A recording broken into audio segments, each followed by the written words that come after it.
Dimineața la 9 eram prezenți la terminalul din port de unde cumpărăm bilete. După care ne așezăm la coadă pentru vasul Megastar, de parcă putea să aibă alt nume. După ce ocolim un KTM care nu mai pornea, urcăm pe Megastar pe o mega rampă.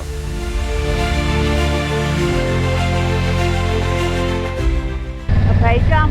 După băieții cu motocicletele.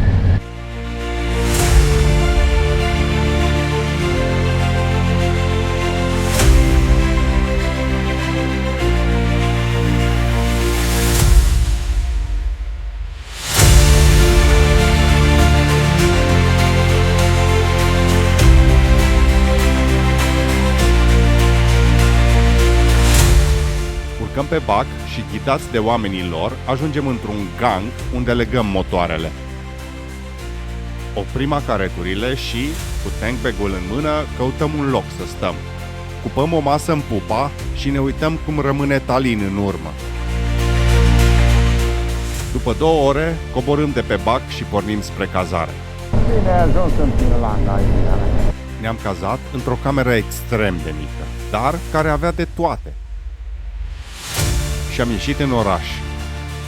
Am pornit spre port, prin centru, până la esplanada care se termină cu primul monument public finlandez ridicat în cinstea primei vizite a împărătesei Alexandra Fedorovna, soția țarului Nicolae I al Rusiei.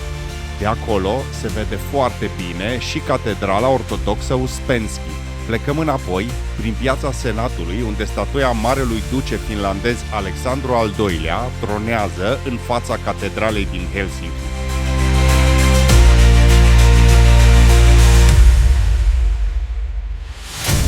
Ziua următoare plecăm spre nord.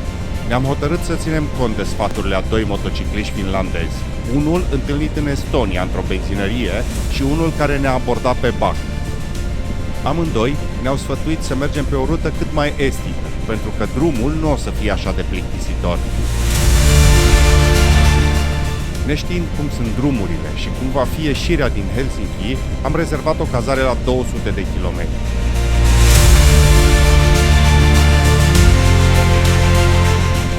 Am ajuns la cazare pe la 2. Era amiază și noi nici măcar nu mâncaserăm. Nici nu era ceva deosebit, așa că am plecat. Deciși să ne oprim să mâncăm ceva, am creat un obicei pe care îl vom păstra toată tura.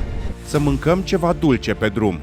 Și în Leivonmäki dăm de minunăția asta de cofetărie plină cu bunătăți. Gata, a început. Plecăm la drum mulțumiți de masă. Ocolim Juvascula printre lacuri și se dovedește că drumul prin est este chiar frumos. Așa că hotărâm să ne oprim pe malul unui lac să admirăm și noi priveliștea.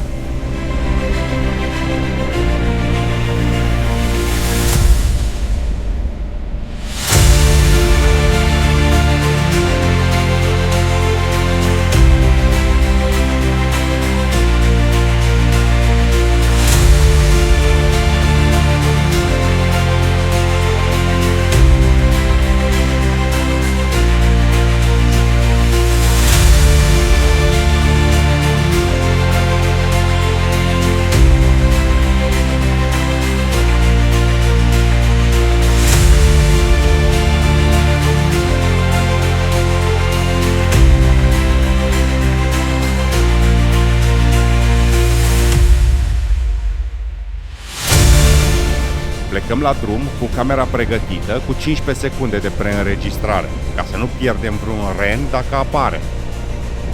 Drumul prin pădurile finlandeze era fie prins printre brazi, fie șerpuind pe malul lacurilor.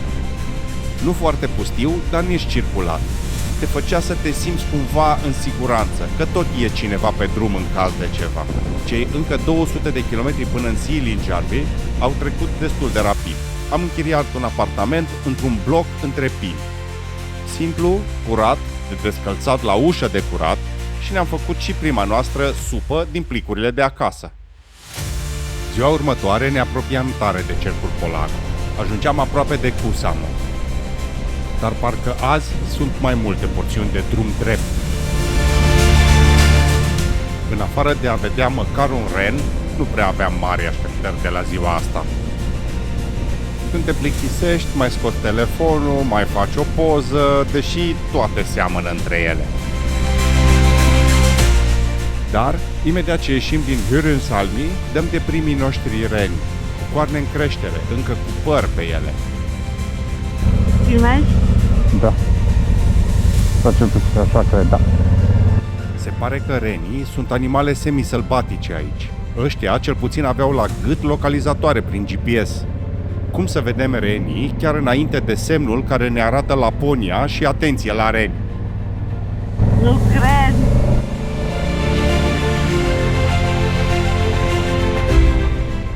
Ce-am văzut și primii noștri reni. Dar surprizele nu se vor opri aici.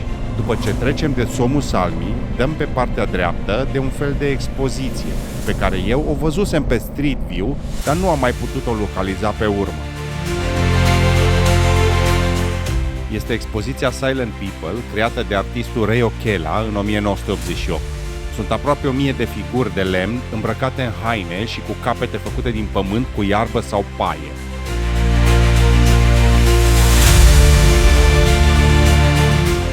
Deși artistul nu a oferit nicio explicație despre ce a vrut să transmită, ci a lăsat la aprecierea fiecăruia să interpreteze ceea ce vede, trebuie să recunosc că senzația care ți-o dă nu este una confortabilă.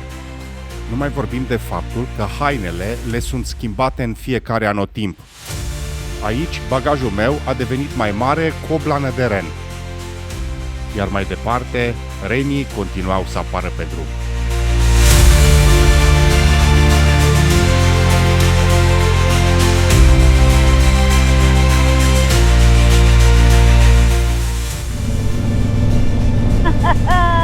Ce fain!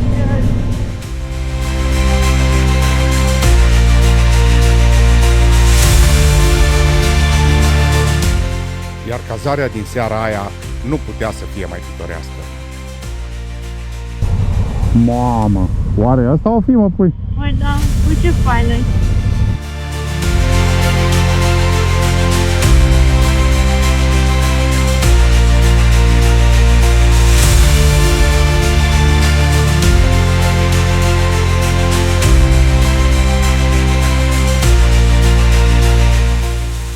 Pe când noi mâncam pe liniștiți pe terasă,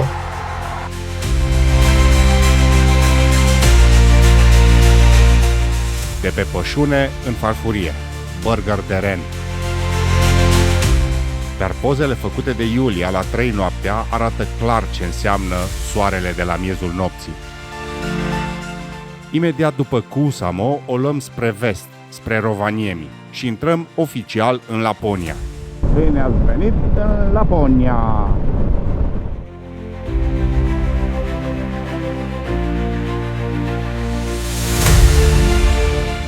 Ce pot să spun cu toată sinceritatea este că Finlanda, deși ni s-a sugerat că este plictisitoare, nu este deloc așa. Deși nu are munți înalți și șosele super virajate, peisajul este liniștitor, frumos, verde peste tot și plin de lacuri.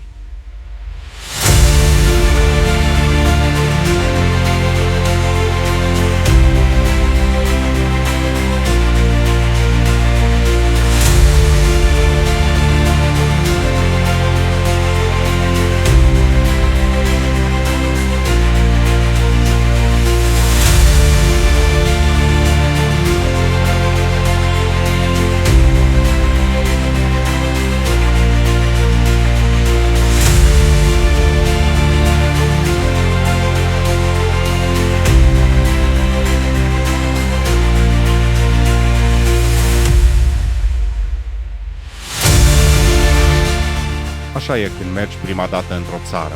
A doua oară o să știu să aleg doar drumuri secundare.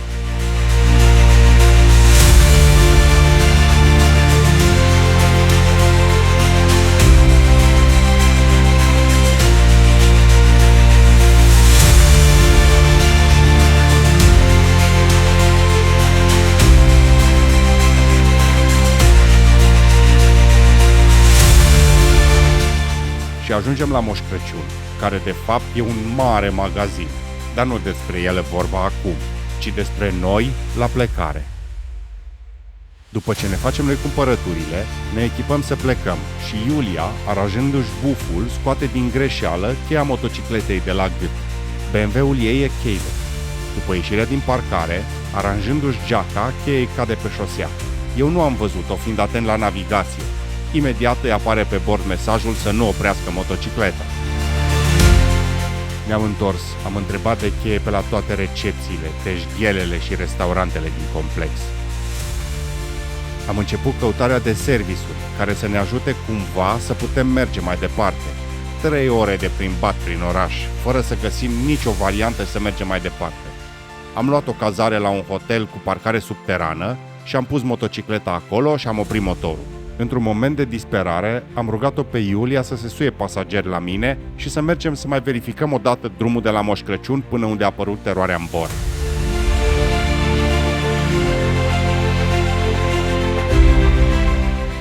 Și, după 3 ore, am găsit cheia pe marginea drumului cu șnurul întins de parcă cineva a pus-o acolo să fie găsită.